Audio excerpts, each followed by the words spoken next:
তাপপ্রবাহে খামারের অবস্থা নিয়ে আরও জানাতে গোচারণ ভূমি খ্যাত সিরাজগঞ্জের শাহজাদপুর থেকে যুক্ত হচ্ছেন সহকর্মী রিফাত রহমান। রিফাত, জানতে চাই যে এই যে তীব্র গরম পড়ছে, গরমের কারণে দুগ্ধ খামারে উৎপাদনে কি কোনো প্রভাব পড়েছে কিনা, পাশাপাশি এই যে ক্ষতি হচ্ছে খামারিদের, এই ক্ষতি পোষানোর জন্য কি কোনো উদ্যোগ নেওয়া হয়েছে কিনা?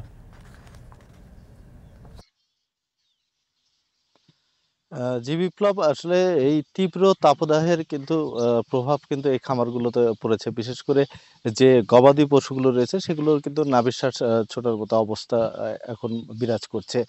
তীব্র তাপদাহের কারণে আসলে গবাদি পশুর জ্বর, ঠান্ডা সহ বিভিন্ন কিন্তু রোগে আক্রান্ত হচ্ছে, যে কারণে এর প্রভাবগুলো কিন্তু এই দুগ্ধ উৎপাদনের দিকে কিন্তু পড়ছে। বিশেষ করে আমি যদি বলি, আমি যে জায়গাটিতে দাঁড়িয়ে রয়েছি এটিকে গোচারণ ভূমি বলা হয়। এখানে প্রায় সিরাজগঞ্জের শাহজাদপুরে প্রায় ১০,০০০ কিন্তু দুগ্ধ খামার রয়েছে। এই ১০,০০০ দুগ্ধ খামার থেকে প্রতিদিন এই শাহজাদপুর, বেড়া এবং সাঁথিয়া এই অঞ্চল থেকে কিন্তু প্রায় ৫ লাখ লিটার দুধ কিন্তু এখানে উৎপাদন হয়ে থাকে।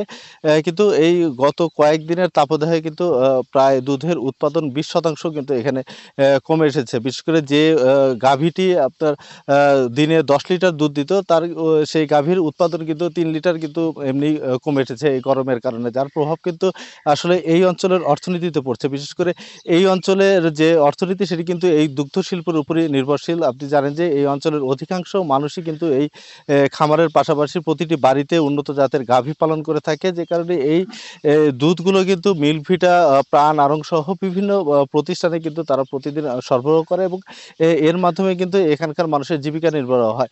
যে কারণে এই প্রভাবটা কিন্তু আসলে প্রতিদিনই পড়ছে। প্রতিদিন যদি আমি বলি যে এই অঞ্চলে প্রায় ৪০ থেকে ৫০ লক্ষ টাকার কিন্তু ক্ষতি হচ্ছে এই খামারিদের। তবে এখন পর্যন্ত তাদের ক্ষতি পুষিয়ে উঠতে কিন্তু তেমন কোনো ব্যবস্থা আমরা দেখতে পাইনি বিপ্লব। এই ছিল আমার কাছে বাথান থেকে সবশেষ।